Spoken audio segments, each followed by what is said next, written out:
कहाँ थे हम? बरतानिया जो है वो $3 बिलियन के साथ आ गया अमेरिका के पास कि भाई ये $3 बिलियन लो और इसके बदले जो है मुझे गोल्ड दो।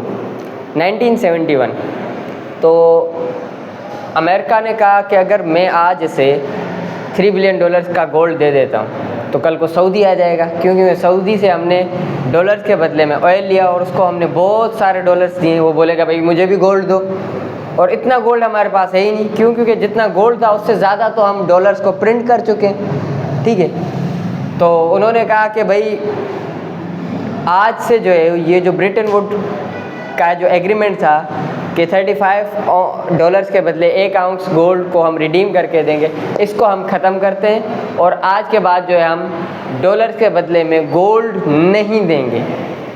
ठीक है, अच्छा अब अगर हम डॉलर्स के बदले में गोल्ड नहीं दे रहे तो जो दुनिया की जितनी भी करेंसी है उसका सेंटर क्या होगा? क्योंकि पहले जो सेंटर था वो क्या था? गोल्ड था। तो उन्होंने कहा अब जो सेंटर होगा वो US डॉलर होगा। ठीक है,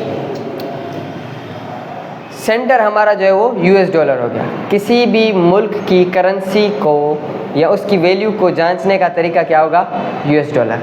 जैसे आज हम 277 बताया था, 277 रुपये का $1 है। ठीक है, हमारी करेंसी कितनी अच्छी है कितनी बुरी है हम उसे डॉलर से कंपेयर करते हैं। पहले गोल्ड से होता था बिफोर 1971। ठीक है, अब डॉलर सेंटर मामला हो गया हमारा। ठीक है, अब 1971 के बाद इन आई थिंक 1973 अमेरिका का एक बंदा था, नेम वाज हेनरी किसिंजर। ठीक है, उसने क्या किया कि सऊदी का जो बादशाह था किंग फैसल, उससे जाके एक डील की कि भाई आज के बाद जो भी आप ऑयल सेल करोगे वो हमेशा डॉलर्स में सेल करोगे। यानी मिसाल के तौर पर अगर पाकिस्तान को सऊदी से ऑयल चाहिए तो वो उसे रियाल में पे करता था, पेपर करेंसी उनकी रियाल थी। तो उन्होंने कहा अब आपको वो रियाल में पे नहीं करेंगे, अब आप उनको रियाल में जो है ऑयल नहीं भेजोगे, अब आप उनसे डॉलर्स मांगोगे। अगर आपको ऑयल चाहिए तो आप मुझे डॉलर्स दो। ठीक है, तो डॉलर्स पे आप ऑयल की खरीदो फरोख्त करोगे। तो सऊदी ने कहा कि बदले में हमें क्या मिलेगा? भाई बदले में आपको ये मिलेगा कि डॉलर के मुकाबले में आपकी करेंसी हमेशा स्टेबल रहेगी, कभी भी गिरेगी नहीं। सऊदी ने एग्री कर लिया। ठीक है, उसके बाद पूरी दुनिया की जो ऑयल, बल्कि पूरी दुनिया में सबसे ज़्यादा ऑयल जो है वो मिडिल ईस्ट में निकलता है, सऊदी, दुबई में, यहाँ पर। ठीक है, और अरब कंट्रीज़ में। अरब का जो सरखेल है वो सऊदी है। सऊदी ने एक चीज़ मान ली तो भाई पूरे अरब ने एक चीज़ मान ली। तो पूरे अरब में यानी तकरीबन दुनिया की 90% जो ऑयल की सेलिंग है वो डॉलर्स पे होने लगी। ठीक है, अब मुझे अगर ऑयल ख़रीदना है तो मुझे क्या चाहिए? डॉलर्स। डॉलर्स के लिए मैं किसके पास जाऊंगा? अमेरिका के पास। अपने पैसे लेकर या अपनी कुछ चीज़ें लेकर अमेरिका के पास गया और उनसे डॉलर्स लिए। ठीक है, चाइना को ऑयल चाहिए सऊदी से तो उसे क्या चाहिए? डॉलर्स। वो डॉलर्स के लिए अमेरिका के पास जाएगा। सही है, अमेरिका को ऑयल चाहिए तो वो क्या करेगा? प्रिंट करेगा। ठीक, और कोई उसकी अकाउंटेबिलिटी नहीं है कि भाई पीछे कितना गोल्ड उसके पास है। ठीक है, कोई उसकी अकाउंटेबिलिटी नहीं है, बस जस्ट प्रिंट करता जा रहा है, प्रिंट करता जा रहा है, ऐसे चेक लिखता जा रहा है जिस चेक के पीछे बैंक अकाउंट में कोई भी पैसे मौजूद नहीं है। ठीक है, फ्रॉड करता जा रहा है, फ्रॉड करता जा रहा है। आ रही है बात समझ में? ठीक है, तो इस तरीके से क्या हुआ कि भाई एक मैसिव वेल्थ जो है अमेरिका में क्रिएट हो गई, और मामला ये हुआ कि ऑयल से लिंक्ड हो गई US डॉलर की जो वैल्यू है वो पेट्रो डॉलर। ठीक है, जितनी ज़्यादा ऑयल पर ख़रीदो फरोख्त होगी डॉलर मजबूत बनेगा। ठीक है, ऑयल की ख़रीदो फरोख्त डॉलर पे बंद हुई तो डॉलर कोलैप्स होने की कगार पर आ जाएगा, डॉलर जो है वो ख़तरे में आ जाएगा। सही है, अब क्योंकि डॉलर इंटरनेशनल करेंसी है, डॉलर से ही हम पूरी दुनिया की करेंसी की वैल्यू को मापेंगे। अगर डॉलर की वैल्यू ज़ीरो हो गई तो पूरी दुनिया की पेपर करेंसी की वैल्यू क्या हो जाएगी? ज़ीरो हो जाएगी। ठीक है, आ रही है बात समझ में? तो अच्छा, फ्रॉडुलेंट क्यों हुआ ये सिस्टम पेपर करेंसी का? क्यों? क्योंकि भाई पीछे बैंक में पैसे हैं नहीं, कुछ है नहीं, चेक पे चेक लिखता जा रहा है। ठीक है, चेक क्या है? US डॉलर्स, और पैसा क्या है पीछे? गोल्ड है नहीं, बस प्रिंट करता जा रहा है, अब उसकी जो है वो कोई अकाउंटेबिलिटी नहीं है, that's why it is fraudulent. ये सिस्टम जो है वो फ्रॉड है। हराम कैसे हुआ ये सिस्टम, इस बात पे आते हैं, ठीक है। ये जो है वो आज की मेन पॉइंट होगी पूरे लेक्चर की। वो पीछे जो भी हम बात करके आए वो तो एक हिस्टोरिकल पर्सपेक्टिव था, ठीक है। अब जो है वो मेन चीज़ आ रही है। मिसाल के तौर पर मैं जो है किसी जगह पर 1 महीना काम करता हूँ, ठीक है। मुझे 1 महीने की कुछ मजदूरी मिलती है पेपर करेंसी में, सही। आज अगर मैं उस 1 महीने यानी 4 हफ्तों की मजदूरी को मार्केट लेकर जाता हूँ तो मैं उससे 1 ऊँट खरीद पा रहा हूँ, ठीक है। लेकिन मैं क्या करता हूँ, मैं क्या करूँ अगर लेट सपोज अपनी उस मजदूरी को, 1 महीने की मजदूरी को तकिए के नीचे रखूँ और 5 साल के बाद वो पैसे उठाऊँ और वो मार्केट लेकर जाऊँ, तो क्या 5 साल के बाद भी उस पैसे से मैं 1 ऊँट खरीद पाऊँगा? मैं इस मर्तबा सिर्फ़ और सिर्फ एक गधा खरीद पाऊँगा। 5 साल मज़ीद में उसको रख लेता हूँ, ठीक है। अच्छा, पहले मैं ऊँट खरीद पा रहा था 5 साल पहले, अब मैं 5 साल बाद गधा खरीद पा रहा हूँ। मतलब मेरी जो 1 महीने की मजदूरी थी वो अब सिर्फ 2 हफ्तों की मजदूरी बच गई है, हालांकि पैसे तो वही है। 1 महीने की मजदूरी 2 हफ्तों की मजदूरी हो गई अब मेरी, ठीक है। उसमें वैल्यू जो है वो 2 हफ्तों की जाके बची है। आ रही है बात समझ? मैं उसे मज़ीद 5 साल रखता हूँ। अब अगर मैं मार्केट लेकर जाऊँगा तो अब क्या मैं उससे गधा खरीद पाऊँगा? अब मैं उससे सिर्फ और सिर्फ बकरी खरीद पाऊँगा। 5 साल और रखता हूँ, फिर मार्केट जाऊँ तो क्या अब मैं उससे बकरी खरीद पाऊँगा? अब मैं सिर्फ और सिर्फ उससे एक मुर्गी या अंडा खरीद पाऊँगा। 1 महीने की मजदूरी 1 हफ्ते की मजदूरी हो गई, ठीक है। वो पैसा जिससे मैं एक वक्त में ऊँट खरीद पा रहा था, अब सिर्फ मुर्गी खरीद पा रहा हूँ। तो सवाल ये कि पैसा जा कहाँ रहा है, ये पैसा गया कहाँ? एक वक्त पे ऊँट, अब मुर्गी, वैल्यू कम होती गई। ये पैसा गया कहाँ वैल्यू कम होने से? $20 पर जब $20 से $35 पर गया था, जब वैल्यू पैसे की कम हुई थी तो मैसिव ट्रांसफ़र ऑफ वेल्थ हुआ था पब्लिक से गवर्नमेंट की तरफ। अब अगर वैल्यू कम हो रही है तो क्या होगा? मैसिव ट्रांसफ़र ऑफ वेल्थ होगा फ्रॉम समबडीज टू समबडी, ठीक है। एक वक्त में ऊँट खरीद रहा हूँ और चिकन, पैसा कहाँ जा रहा है? हाँ? तो एक बंदा था माल्कम एक्स, उसने एक बड़ा फेमस कोट कहा था कि my loss is somebody else's gain, मेरा नुकसान किसी और का फ़ायदा है, ठीक है। इस मिसाल से हमें क्या पता चला कि भाई वैल्यू जो है करेंसी की क्या होती जा रही है? कम होती जा रही है, डिमिनिश होती जा रही है, ठीक। करेंसी की वैल्यू डिमिनिश हो रही है, मतलब मेरी मजदूरी की वैल्यू भी डिमिनिश हो रही है। हाँ, एक वक्त में वो मजदूरी ऊँट थी, एक वक्त में अब वो कम होती जा रही है ना वैल्यू। तो कुरान में इससे मुतल्लिक हमारे पास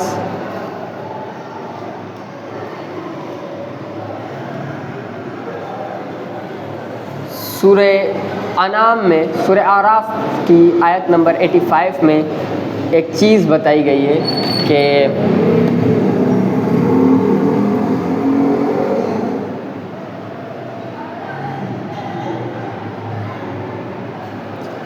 बादाऊज़ बिल्लाहि मिनश शैतानिर रजीम,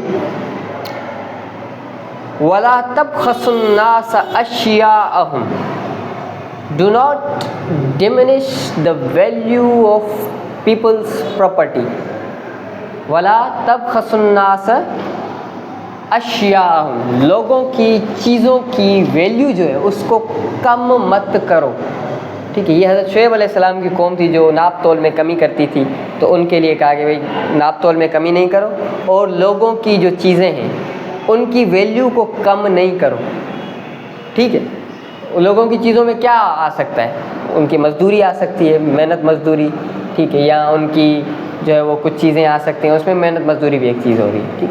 तो इस पेपर करेंसी के थ्रू हम देख रहे हैं कि क्या हो रहा है कि मजदूरी जो है वो कम हो रही है। और अल्लाह क्या फरमा रहा है कुरान में, वला तबखसुन्नास अशियाअहुम, लोगों की चीज़ों की वैल्यू को कम मत करो, ठीक है। मतलब अगर आप लोगों की चीज़ों की वैल्यू को कम करोगे तो ये चीज़ क्या होगी, हराम होगी।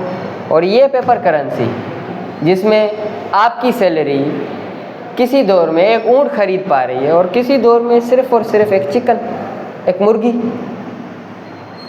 आपकी सैलरी की वैल्यू कम हो रही है इस सिस्टम के थ्रू।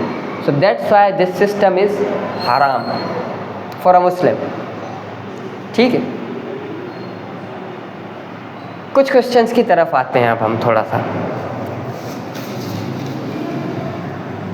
एक वेनेजुएला हमारे पास मुल्क है, उसमें एक बंदा था ह्यूगो चावेज़, उसने जो है ये गोल्ड और जो डॉलर्स वाला मामला हुआ था ना कि भाई पूरी दुनिया अपना गोल्ड दो और डॉलर्स लो, उसने मना कर दिया, ठीक है।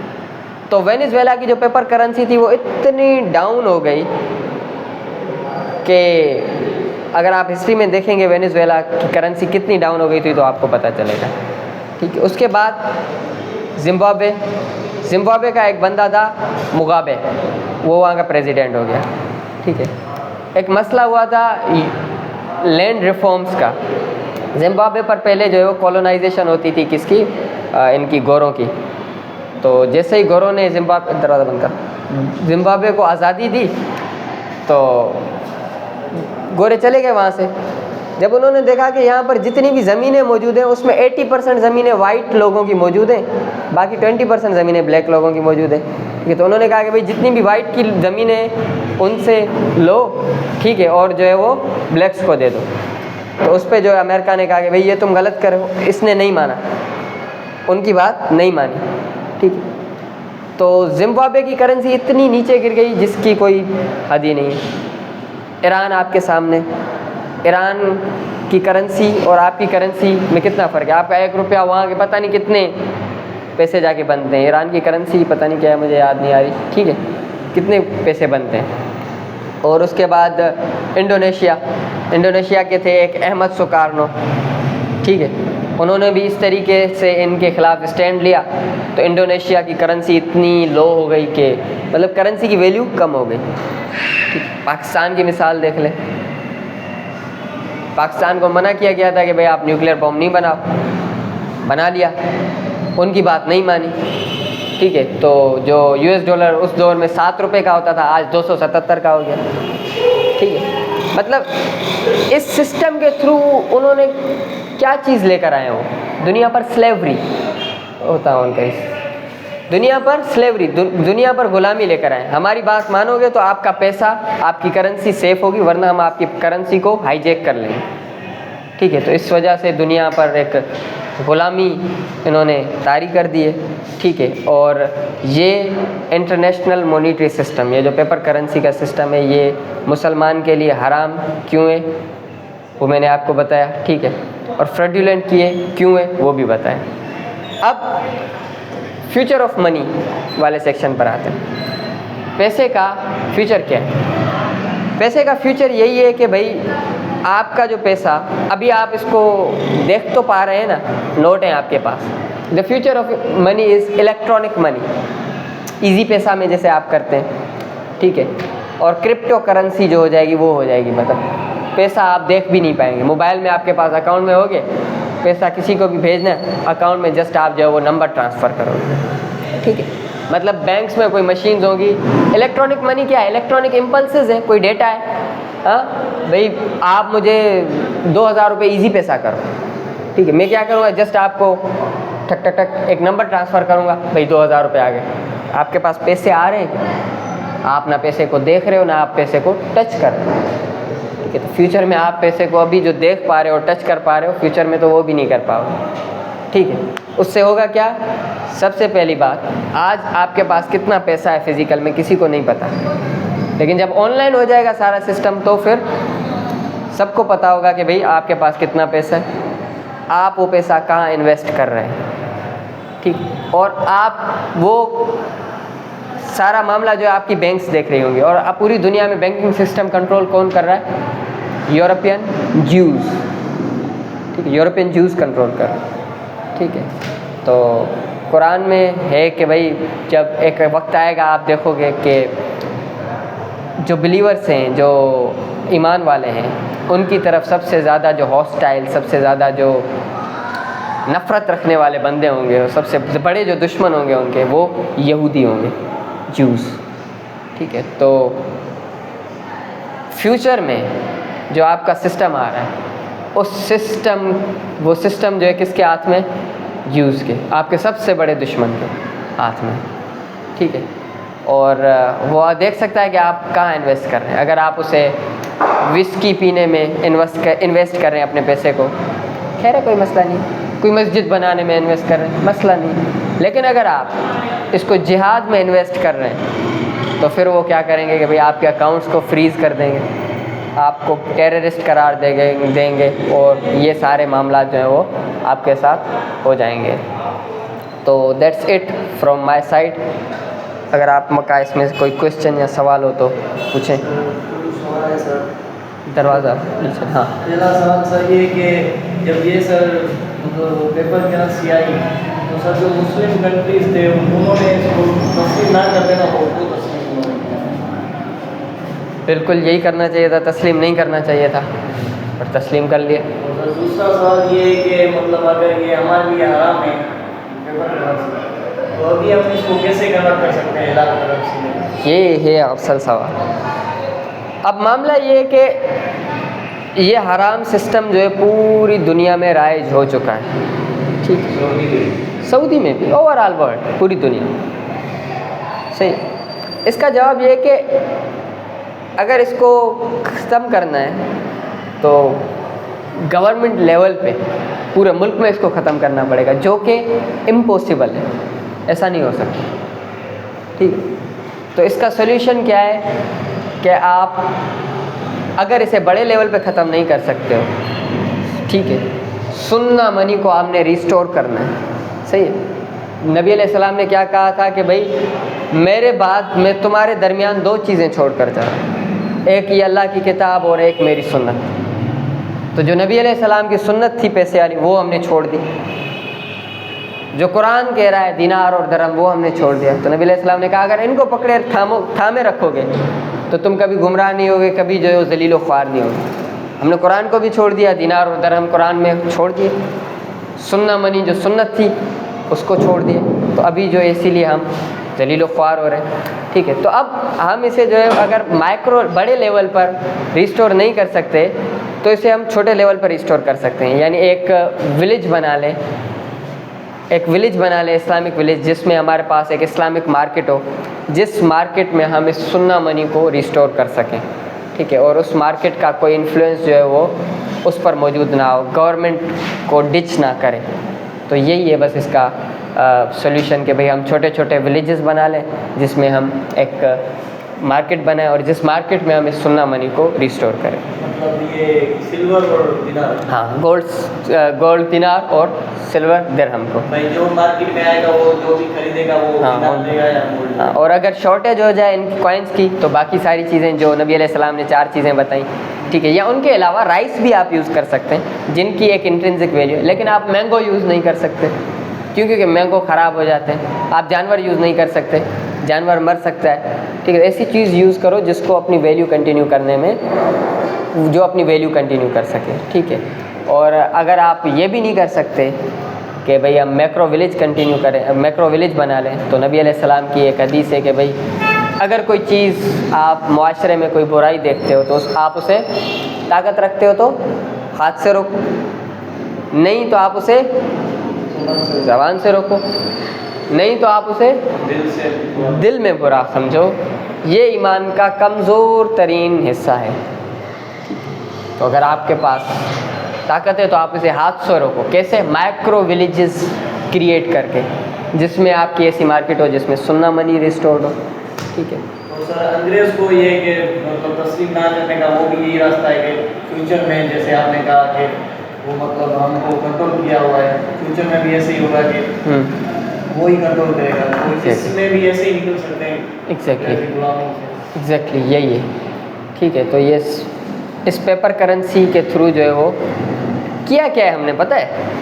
हमने ये किया है इसमें कि जो अल्लाह ने चीज़ हलाल करार दी है, यानी gold, use of gold as a money, उसे हराम कर दिया through the articles of international monetary funds कि भाई you can not use gold as a money. हाँ, मतलब हम यूज़ नहीं कर रहे हैं ना, हमने उसको हराम कर दिया। वो चीज़ जो अल्लाह ने हलाल की हमने उसे हराम कर दिया। उन्होंने हराम किया लेकिन हम उसे तस्लीम कर बैठे हैं। और वो चीज़ जिसे अल्लाह ने हराम किया है, do not diminish the value of people properties वला तबखसुन्नास अशियाअहुम, ठीक है, उसको हमने हलाल कर दिया। तो नबी अलैहिस्सलाम ने कहा कि अगर आप ऐसा करते हो, अल्लाह की हलाल की हुई चीज़ को हराम करते हो, हराम की चीज़ को हलाल करते हो, तो आप शिर्क कर रहे हो।